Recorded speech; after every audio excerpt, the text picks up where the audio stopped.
entregado, Senhor, pela minha família?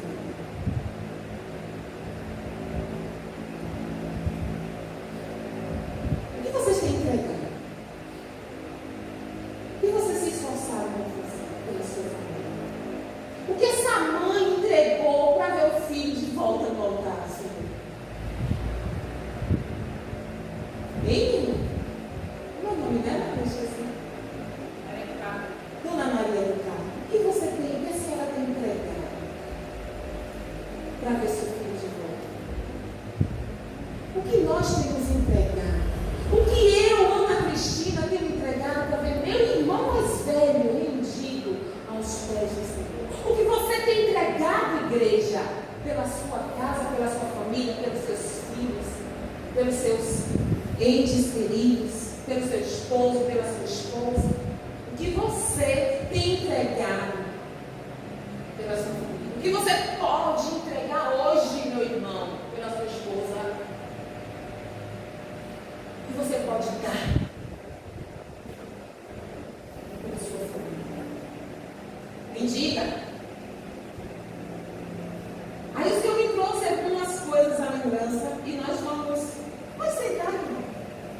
E nós vamos discorrer aqui alguns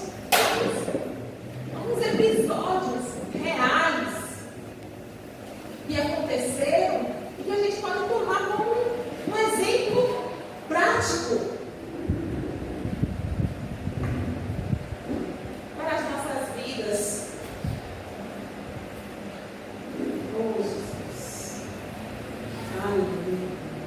O que você pode entregar pela sua família? Você pode entregar o seu esforço? Um esforço de trabalho incessante todos os dias? Como foi o nosso querido Jacó? Todo mundo conhece a história de Jacó, não é isso? Jacó, ele trabalhou e foi esforço braçal para adquirir a sua amada, a sua esposa. E foi enrolado, e foi enganado pelo seu futuro sogro e teve que trabalhar mais 7 anos.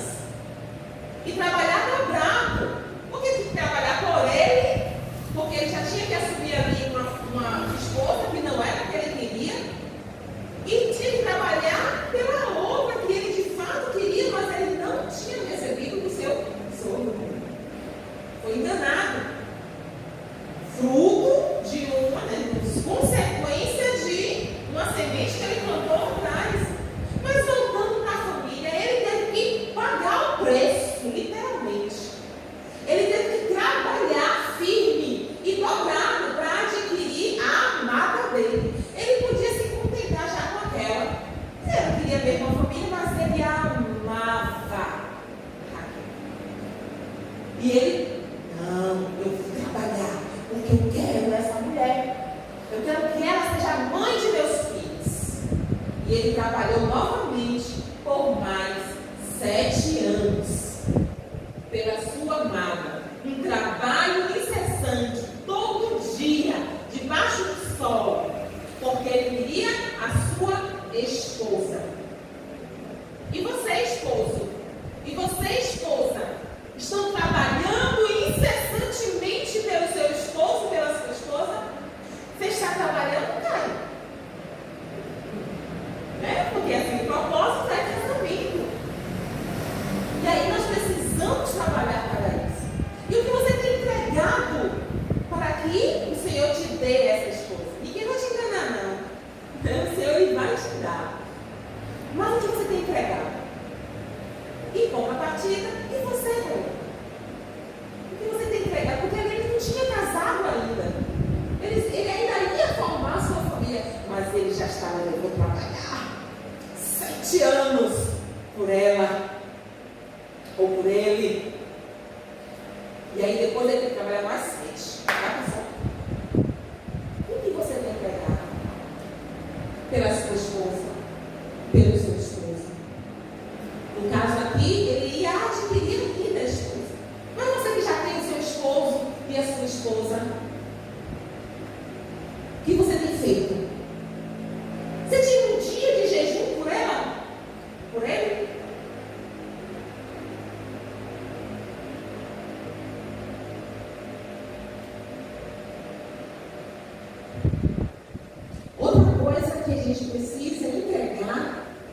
é a nossa vergonha, a nossa humilhação, a rejeição que nós precisamos entregar. Como quem? Como aquela mulher sirofenícia, como aquela mulher cananeia.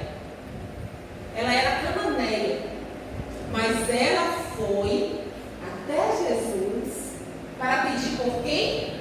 Por sua filha. Estava terrivelmente endemoniada, mas ela não podia. E vocês sabem a história. Vocês sabem o que Jesus fez com aquela criatura.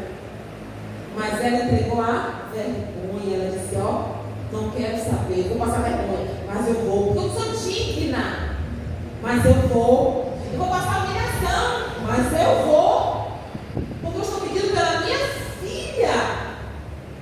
E nós, o que faremos, o que fazemos pelos nossos filhos? Ah, mas David já é crente, Diana já é crente, a filha de Deus. Ah, mas meus filhos já estão na presença. Então você precisa mantê-los na presença do Senhor.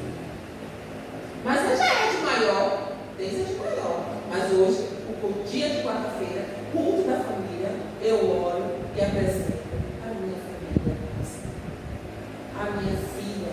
Que a minha família hoje, é dia meu irmão? É meu irmão. Mas quem é a minha família hoje? Minha filha. Eu preciso mantê-la, sustentá-la em oração. Ah, mas o meu filho ainda não é crente. Você precisa trazê-lo. Então você precisa orar, você precisa jejuar. Ah, mas ele disse: permaneça, jejue, ore. Ah, mas ela já é crente, continue orando. Já está no ministério, continue orando. É maior de idade, continue orando. Porque essa mulher, ela não piscou, ela não pensou duas vezes. Ela sabia que podia ser rejeitada e foi. Ela sabia que podia ser humilhada e foi. Mas era filha.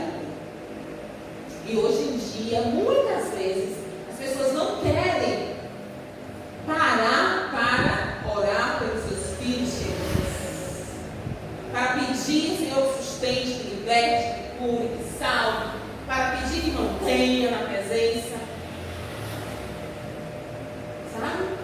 Qualquer conversinha errada que você ouve em casa, vindo dos lábios dos seus filhos, e você diz: Deus. Aí você vai para os pés do Senhor. Nós precisamos manter-nos na presença do Senhor. A Bíblia diz que filhos são a herança de Deus. E nós precisamos preservar essa herança que Deus nos deu. Amém? Então aprenda com a mulher sirofenícia que orou, que buscou, que foi atrás de Jesus, mesmo tendo que entregar a humilhação, a vergonha, a rejeição. Não posso, nem os cachorrinhos. Imagine se eu visse de Jesus. Aí ela olha para você: mas meu Senhor, até os cachorrinhos comem das migalhas que caem na mesa do seu Senhor. Que humilhação para ela. Mas ela não olhou para isso. Eu vim buscando a cura da minha filha. Eu vim buscando a cura dos meus filhos. Eu quero que meu filho volte. Eu quero que meu filho aceite, Senhor. Eu quero que meu filho esteja na tua presença. Mas a gente não quer passar nem nada. Ah, ele que escolheu. Ele já é de maior, ela já é de maior. Não, nós não podemos desistir. Nós precisamos também entregar o nosso próprio medo, nosso próprio orgulho. A gente precisa fazer um esforço sobrenatural, um esforço além das nossas próprias forças, um esforço que você já está vendo, está dizendo assim: não consigo. É óbvio que você não vai conseguir. Você está vendo, não estou conseguindo.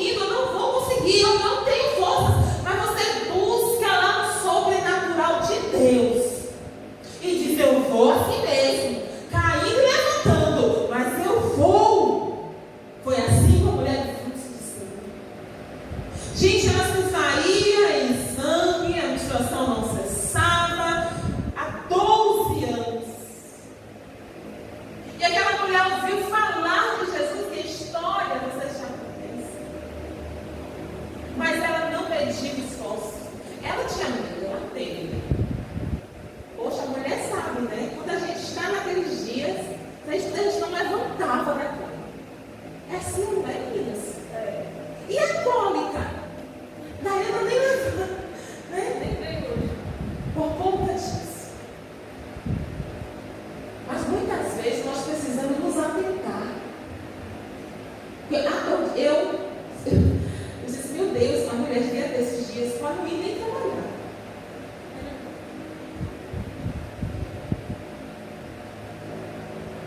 Mas a gente tem que ir trabalhar. Quando aquela mulher, ela disse assim, eu queria ter Jesus, estou com cólica, estou doendo, estou me saindo de sangue, mas eu queria ter Jesus. Talvez ela tenha faltado no trabalho naquele dia, mas não, porque ela não podia se misturar. Porque ela estava tida como imunda. Ou seja, até o trabalho ela já tinha perdido, né? Por conta disso. Mas ela não mediu esforços. Uma mulher naquele estado, eu destaquei aqui, eu escrevi aqui, eu disse, meu Deus, isso aqui é terrível. Uma mulher naquele estado de perder sangue há tanto tempo, pode levar o indivíduo, a mulher, a ter uma anemia.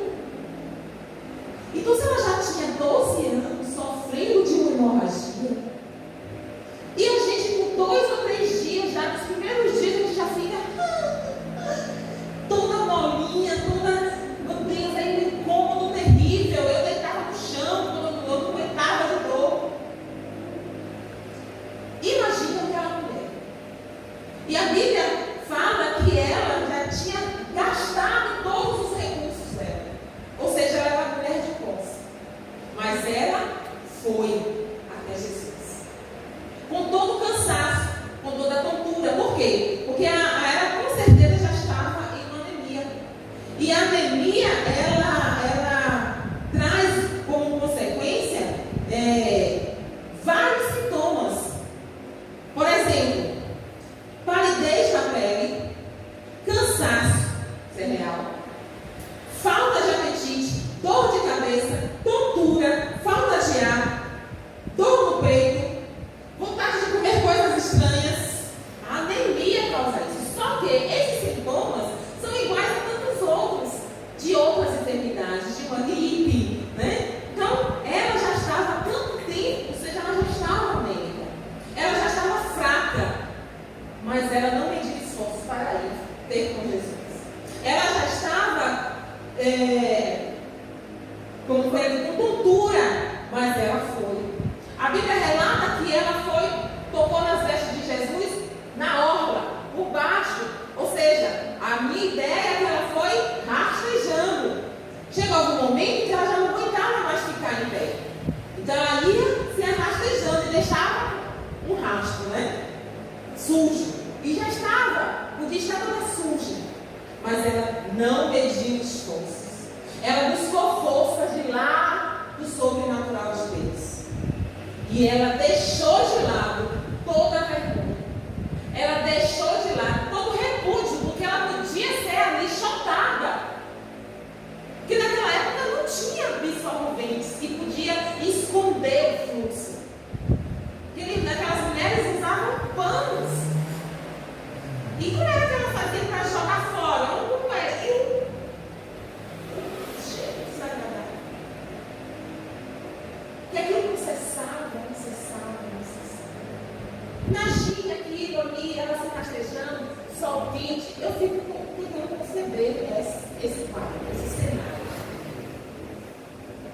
Fraca, com fome, com sede.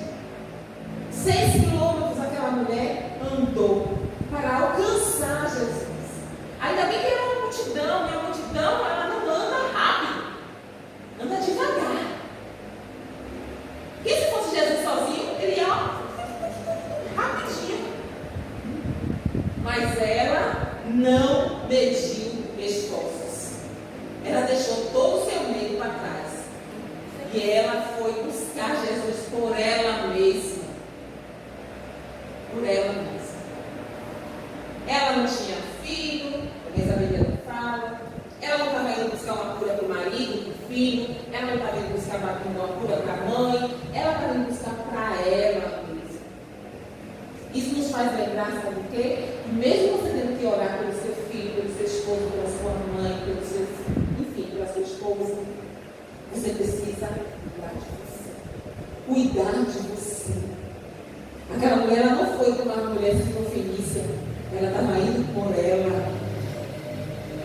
Ela disse, eu preciso desse Jesus. E muitas vezes, na maioria delas, nós esquecemos de nós mesmos. Já ora por não sei quem, já ora por não sei quem, já ora por não sei quem. E na hora de orar pela sua vida espiritual, por você mesmo, buscar ao Senhor por você mesmo. Tem que ter uma razão, tem que ter um motivo, tem que ter alguém para você orar. Não, vá até o Senhor por você. Separe um dia para o Senhor por você, para você. Você e ele e você. Sabe? Dedique um dia ao Senhor, você e ele, sem medo, sem reservas. Você não tem mais força para uma situação tão difícil, você não tem mais força. Busque como essa mulher fez. Vá lá no mais profundo e busque essa força, porque você vai encontrar. Você vai encontrar. Então nós precisamos também aprender com essa mulher do fluxo de sangue, que ela foi buscar forças por ela mesma. Foi buscar Jesus por ela mesma. Outra coisa que a gente precisa entregar no Senhor, para o Senhor, é jejum. Um jejum específico que eu falo. Não é esses que eu convoco vocês para jejuar. Porque tem gente assim, meu irmão, acredite. Está jejuando porque houve uma convocação para jejuar. Infelizmente, um dia eu fui assim. Quando tinha uma convocação para jejuar, eu não estava jejuar. Mas antes eu não fazia. É natural que isso aconteça, porque a carne vai ficar sempre combustível. Mas a gente precisa jejuar. Quando a gente entende a chave do jejum, o que é que significa o jejum, quando a gente começa a estudar por aqueles que jejuaram, quando a gente entende o jejum de Daniel, por que ele fez aquele jejum, o que foi que ele adquiriu com aquele jejum, a gente vê a necessidade de jejum. E aqui nós sabemos que muita gente jejuaram ali na Bíblia, a Bíblia fala de vários relatos. Eu quero destacar dois que jejuaram. A rainha Esther, jejuou, e Abraão. Ele percebeu, ele buscou por outros. Esther, todo mundo conhece a história de Esther, que estava ali no palácio e soube a notícia que todos os seus, o povo ia ser acabado, ia ser exterminado, e com certeza tinha parente dela, que é o primo dela, e ela teve que jejuar. Ela teve que entregar, que parar. Eu estou bem aqui no palácio, mas eu tive que parar. Ela teve que parar para jejuar, para salvar não só o seu primo, mas toda uma nação, todo o povo. E ela parou para jejuar. Tanto foi que foram 3 dias. E foi interceder ao rei pelo povo. Da mesma forma, Abraão foi interceder. Quem não está lembrado dessa história? Deus queria destruir Sodoma e Gomorra. E lá vai, não, mas se tiver 50, se tiver tanto, se tiver só 10, se tiver. E ali clamando ao Senhor, pedindo ao Senhor. Por quê, gente? Quem estava lá na cidade? O sobrinho dele. E aí a gente muitas vezes não vai até o rei. Não vai pedir por quê? Porque não tem nada a ver com isso. Não é nem da minha família, é meu primo. Eu não sou mais desse povo, agora eu sou rainha, estou no palácio. E muitas vezes a gente deixa que o outro pereça. Porque a gente não se dedica, não vai até o Senhor, não intercede por eles. E muitas vezes Deus quer isso de mim e de você. Que a gente se coloque na posição pelo outro, pelo povo. Nosso bispo, acho que não convocou, nesse período de política, nesses últimos meses, a questão nação, e a gente levantou o jejum, e a gente acompanhou o jejum, alguns acompanharam o jejum e oramos, e precisamos continuar orando, para que haja ordem e progresso. Você não pode cessar, não, igreja. Você precisa continuar orando, porque é o seu povo. Tem jejum ainda, pastora? Tem. Tira um dia, não espere ninguém convocar você para jejum. É minha obrigação, é sua obrigação, como povo, como nação eleita, por Deus ter nascido nesse lugar. Se você nos Estados Unidos, tem que orar pelos Estados Unidos, mas você nasceu aqui, no Brasil. Então, ore pela sua nação. E declare, não apenas 7 de setembro, quando vem aqui, no momento de oração e clamor, não apenas no momento político, não apenas pelo aquele que está disputando uma Copa, um campeonato, porque é Brasil. Não é para orar, não é bom, é para orar, mas não apenas nesses momentos. E sempre. Às vezes, sabe o que eu faço também? Por exemplo, estou fazendo lugar, viu o Brasil, ô Senhor, olha, você não vê que hora aquela situação. Viu a bandeira? Aproveitou e viu? Já estende a mão, já ora. Se o lugar ali propiciar, estender a mão e orar, Deus, em nome de Jesus, está com o Brasil transformado. Hoje eu não orei pelo Brasil. Entendeu? Aí o Senhor te faz lembrar que você precisa orar pelo Brasil. E você precisa continuar orando pelo Brasil. E se colocando à disposição de Deus. Você já imaginou? Você chega naquele dia que você fala assim, rapaz, você lembra naquele dia que você orou pelo Brasil com a sua nação? Então, naquele dia eu dei o livramento, porque você recebeu a questão. Já pensou? Então, no momento que você passar por uma bandeira do Brasil, no momento que você chegar na igreja e ler isso aqui, orai pela paz de Jerusalém e prosperarão aqueles que te amam. Mandamento com promessa. Orai pela paz de Jerusalém. É outro dever que também aqui está escrito na palavra. E eu preciso orar. E você precisa orar. Então nós precisamos entregar esse momento de jejum, de intercessão pelo nosso Brasil, pela nossa nação, pelo povo da nossa cidade, da nossa rua. Amém? Glória a Deus. Você pode sim entregar esse jejum ao Senhor, essa oração ao Senhor, essa intercessão ao Senhor. E você pode entregar pela sua família. Você pode entregar também, sabe o quê? Um simples não. Muitas vezes, coisas acontecem dentro de casa porque nós não temos a coragem de dizer não. Não para o filho, não para o esposo, não para a esposa. Não, é um simples não. E por isso, nós precisamos, de vez em quando, dizer um não. Quantas crianças rebeldes tem aí, existem, porque não ouviram o não de seus pais? Quantos pais de famílias existem porque foram criados deliberadamente, sem ouvir o não, porque a mãe e o pai faziam a vontade deles? Quantas crianças por aí não ouviram dizer não minta, porque é feio? Mas até algumas ouviram, mas elas continuam mentindo. Por quê? Porque ela vê isso dentro de casa. Ninguém disse não para a mentira. E nós precisamos aprender a dizer não também para os nossos em casa, quando é necessário.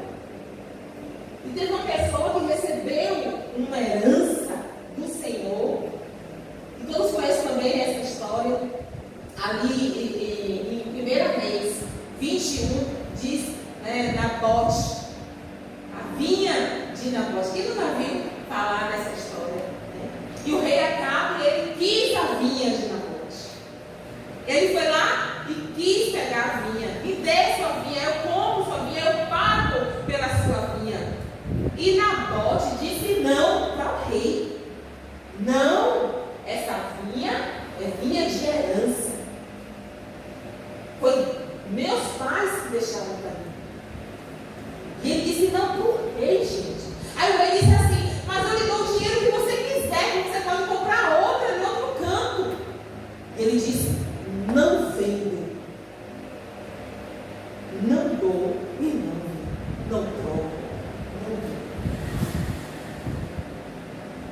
história é triste. Porque quando a esposa do rei Jezabel ficou sabendo que ele veio triste, foi lá conversar com ele, o que você tem, meu rei? O rei contou para ela disse, se arreste não. Eu vou lá resolver isso para você.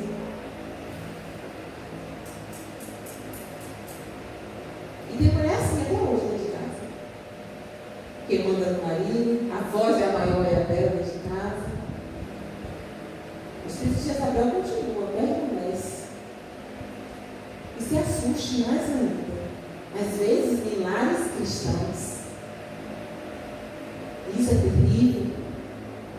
E o marido, às vezes, para não aborrecer, nisso, naquilo, aí vai ficando calado, e não sabe dizer não pode.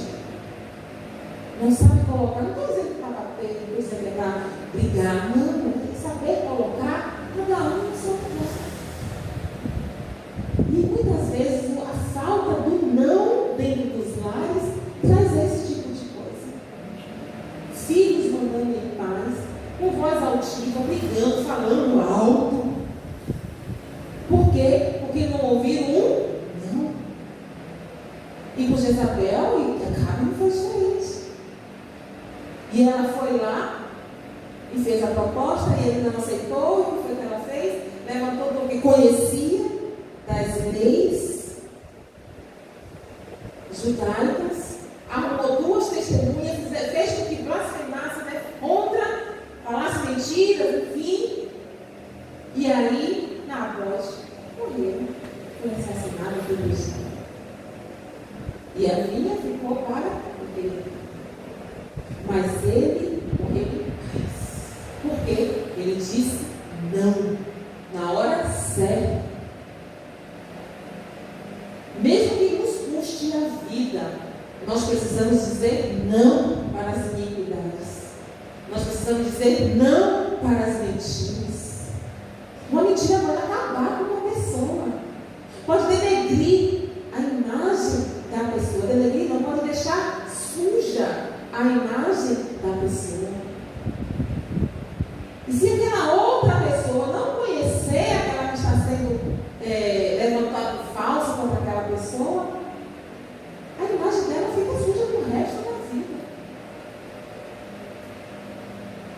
Mas diga, eu sou justificado pelo Senhor.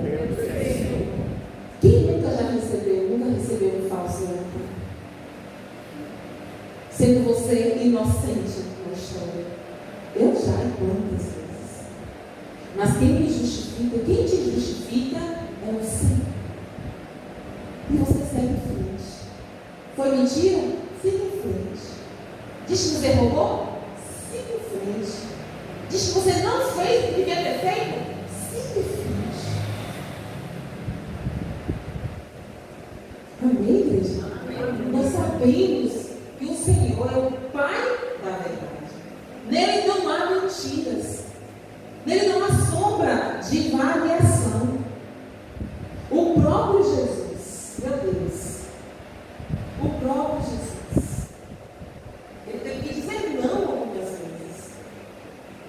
E o próprio Deus teve que dizer não a Jesus. Quando ele orou ali no Getsemane, ele disse: Pai, se for possível, passe de mim esse cálice. Depois disso, ele, Senhor, certamente ali o próprio Deus disse: então, né? Não dá. Assim não dá. Você tem que passar por isso. E o nome de Deus é tão bom. E quando a gente também passa por dificuldades, por situações, que houve um não, mas a gente queria tanto um sim. Ah, como eu queria um sim. Mas eu ouvi um não. Mas ali na frente a gente entende que aquele não foi um sim de Deus. Sabe? Não, filha, não vai agora. Espera só mais um pouco. Não, filha, espera só mais um pouquinho. Que eu vou fazer algo novo, eu vou fazer algo diferente. Ah, mas eu estou chateado com isso, com aquilo outro. Não. Deus vai mudar o quadro da nossa história. Ele já está mudando. Ele diz a sua palavra: eis que estou fazendo uma nova coisa. Você não está vendo? Olha lá, Isaías. Eis que eu estou fazendo uma coisa nova diante de você. Você não está vendo, João? Abre o olho. Olha aí, eu estou fazendo. O Senhor está fazendo coisas novas diante de nós todos os dias. Então eu lhe pergunto mais uma vez: o que você pode entregar pela sua família hoje? Qual o esforço que você pode fazer hoje? Que tipo de serviço você pode entregar para o Senhor pela sua família? Qual sua exposição? Você tem dado a sua cara a tapa por parte da sua família? Porque às vezes tem isso. Não vou nem lá porque eu não quero que percebam que eu sou mãe desse rapaz aí, eu sou mãe desse menino. Porque é vergonhoso o que ele está fazendo. Então não quero nem que vejam que eu sou a mãe. Ah, o filho recebeu uma notificação do colégio, fez uma coisa feia, e aí você não vai nem lá para não receber reclamação por causa do seu filho. Seus medos, você tem que entregar os seus medos, os seus conflitos. Não esqueça. Não esqueça de você. Lembre-se sempre de você. Você precisa cuidar de você. Precisa cuidar do tempo do Espírito Santo. Você é gente e precisa de cuidar disso. Você precisa colocar diante do Senhor uma boa conversa, uma intercessão. Você precisa saber a hora de dizer não. É necessário. Então, o que você pode entregar ao Senhor pela sua família? Essa é a pergunta. Eu quero que você vá para casa pensando nisso. O que você pode entregar por esse ente querido que você precisa que seja salvo, alcançado pelo Senhor. Ele não me ouve mais, pastor. Eu não precisa mais te ouvir. Ele precisa ouvir a voz de Deus. É a voz de Deus que ele precisa. Mas o que você precisa fazer aqui no bastidor? O que você precisa fazer no seu quarto de guerra? O que você precisa fazer aqui no seu cantinho de oração? O que você precisa fazer aqui no seu ações com Deus? Isso você faça. O resto, Ele vai fazer. As outras coisas, é o Senhor que vai fazer. Ah, eu trouxe aqui a minha foto, eu trouxe aqui. Pronto, faça. Ore, creia, tenha fé, exerça a fé. Exerça a fé, coloque a sua fé em ação. Vá na contramão daquilo que é o óbvio para você. A mulher do fluxo de sangue, ela foi na contramão. Ela não tinha forças, mas ela foi. Esther foi na contramão. Não tem jeito, tem jeito, tem jeito. Tem jeito. Mal que nasce torto, morre torto. Não, Jesus é carpinteiro. Ah, mas esse vaso está rachado. Ele é o oleiro, ele conserta, ele põe na roda de novo. Ele amassa o barro. Aleluia. Ah, mas eu deformei a obra. Ele é o melhor restaurador de obras-primas. E você é uma obra-prima de Deus. Ele te restaura. Ah, mas eu estou assim, eu estou assado. Olha isso, olha aquilo, não sei o quê. Ele te restaura. Ele é o melhor restaurador do universo. Sabe por quê? Porque foi Ele que te criou. Ele não precisa de uma réplica para poder consertar o original. Ele tem nele a essência, a minha essência é a sua essência. Então Ele pode te restaurar hoje. Sabe? Então se levante com fé. Fique de pé com fé. E vamos orar pelos pedidos que estão aqui. Vamos orar por essas fotos. Vamos orar por essa escrita, por essas chaves.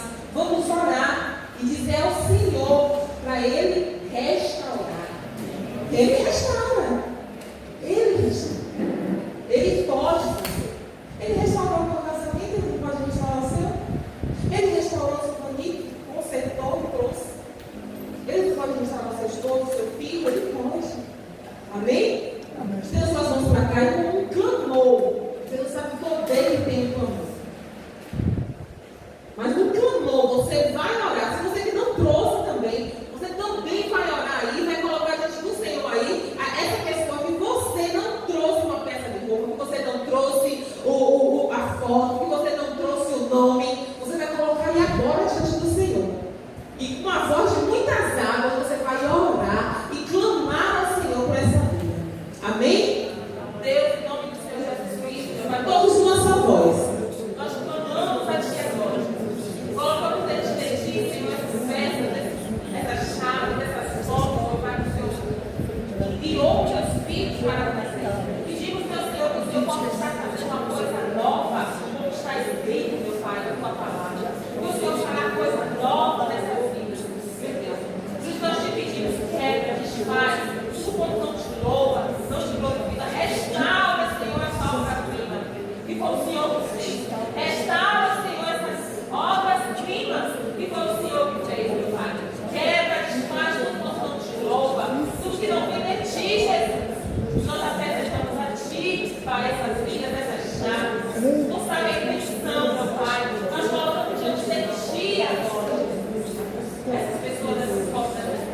que você tem ouvido, que você está ouvindo como adoração. Mas ela está orando, amém, glória a Deus. Mas o Senhor quer ouvir a sua voz. O Senhor quer ouvir o seu clamor. Amém, igreja? Então clame. Clame, abre o seu bocão, o seu vozeirão e clame ao Senhor. Clama a mim e responder-te coisas grandes e firmes que não sabes. Amém? Amém. Glória a Deus. Que a graça de nosso Senhor Jesus Cristo e o amor de Deus e as consolações do doce e amado Espírito Santo estejam com todos vocês. Em nome de Jesus, aquele que concorda diz amém. Aleluia, aplauda o Senhor.